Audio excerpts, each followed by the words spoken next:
உலகில் தோன்றிய மொழிகளில் மூத்த மொழி தமிழ் மொழி என்பதை மொழியியல் அறிஞர்கள் சொல்லிவிட்டார்கள். ஆனால் தமிழர்களே முதலில் நீங்கள் நம்புங்கள் உங்களுடைய நாகரிகம் மிக மூத்த நாகரிகம் என்று. தமிழனுடைய வரலாறே தமிழ் காவியங்களில் இருக்கிறது. ஆனால் அதற்குரிய நிரூபணத்தை நாம் செய்ய வேண்டும் என்று சொன்னால் அகழ்வாய்வுகள் செய்யப்பட வேண்டும். தமிழ்நாடு அரசு கூட நான் ஒரு வேண்டுகோள் வைக்கிறேன். ஒரு 9 கோடி மக்கள் இருக்கிறார்கள். 10 ரூபாய் கொடுக்க சொல்லுங்கள். ஆண்டுக்கு 90 கோடி ரூபாய் கிடைக்கும். போதும் இந்த அகழ்வாய்வுகளை செய்வதற்கு.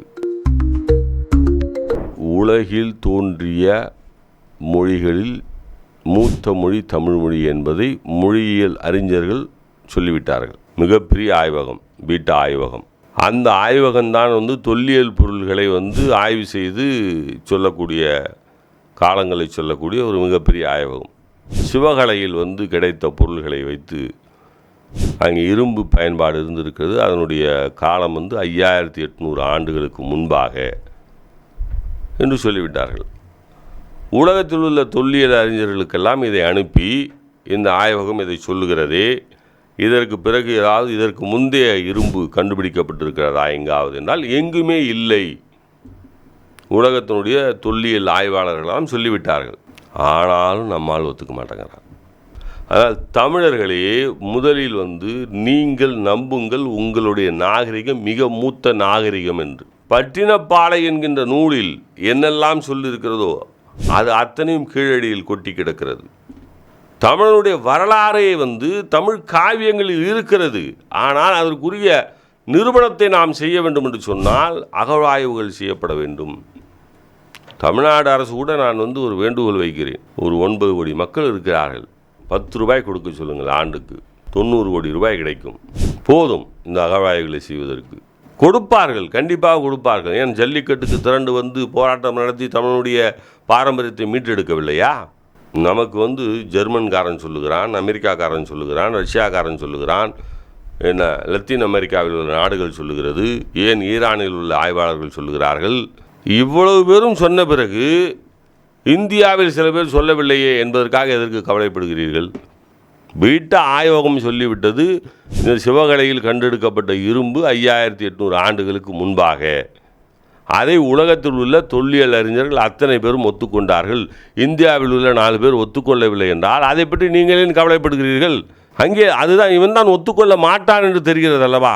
குண்டு சட்டியிலே குதிரை ஓட்டுக்கொள்ள வேண்டும். ஏன் தமிழ்நாடு இந்தியாவில் தான் இருக்கிறது. அதை என்றைக்கு ஒப்புக்கொள்கிறார்களோ அன்றைக்கு தமிழர் நாகரிகத்தை உலக நாகரிகமாக இவர்கள் அறிவிப்பார்கள்.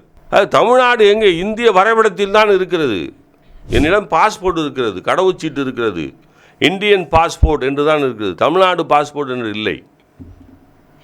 நேஷனாலிட்டி இந்தியன் என்று தான் இருக்கிறது. அதில் தமிழ்நாடு என்று இல்லை. என்னுடைய மொழி தமிழ், என்னுடைய இனம் தமிழ், என்னுடைய கலாச்சாரம் தமிழ், என்னுடைய பண்பாடு தமிழ். நான் ஒரு இந்தியன். இந்தியன் என்பது வேறு, இனம் என்பது வேறு, மொழி என்பது வேறு, கலாச்சாரம் என்பது வேறு, பண்பாடு என்பது வேறு. பல பேருக்கு தெரிவதில்லை. ராஜஸ்தானி மொழி இருக்கிறது, குஜராத்தி மொழி இருக்கிறது, மராட்டி மொழி இருக்கிறது, வங்காள மொழி இருக்கிறது, அஸ்ஸாமி மொழி இருக்கிறது, ஒரிய மொழி இருக்கிறது, பிகாரி மொழி இருக்கிறது. இதெல்லாம் மொழி இருக்கிறது ஐயா. இந்தி மட்டும்தான் மொழி அல்ல. எத்தனை 5600 மொழிகள் பேசப்படுகிறது இந்தியாவில். 5600 மொழிகள். இன்றும் இந்த பழங்குடி இனத்தைச் சேர்ந்த இந்த குருவிக்காரர்கள் என்று சொல்வார்களே, அவர்களை மருத்துவமனையிலும் நாம் பார்ப்பதில்லை. அவர்கள் பேசும் மொழி என்னவென்றும் நமக்கு தெரிவதில்லை. இன்ன வரைக்கும் கண்டுபிடிக்க முடியவில்லை. அவர்கள் என்ன பேசுகிறார்கள், அவர்களுக்குள்ளே பேசும் வார்த்தைகள் என்ன என்று இன்றைய வரைக்கும் கண்டுபிடிக்க முடியவில்லை. அவர்கள் நாடோடிகளாக வாழ்ந்து கொண்டிருக்கிறார்கள். ஒரு இடத்தில் தங்குகிறார்கள், இன்னொரு இடத்தில் போகிறார்கள். இங்கே பார்த்தவர்கள் அங்கே பார்க்க முடியாது, அங்கே பார்த்தவர்கள் இங்கே பார்க்க முடியாது. மருத்துவமனையில் அவர்களை பார்த்ததே இல்லை.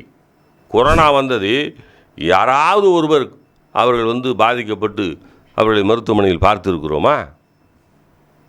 ஏன் என்று சொன்னால் அவர்கள் வாழ்க்கையை தெளிவாக வாழ்கிறார்கள்.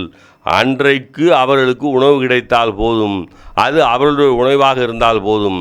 அவர்கள் முறையில் அதை சமைத்து சாப்பிட்டு விட்டு கிடைத்த இடத்து நன்றாக படுத்து தூங்கிவிட்டு அடுத்த நாள் சேமித்து வைக்காமல் அடுத்த நாள் வாழ்க்கை விடிந்தால் வாழ்ந்து கொள்வோம் என்று வாழ்கிறார்கள். அதனால் அவர்களுக்கு நோய்கள் வருவதில்லை.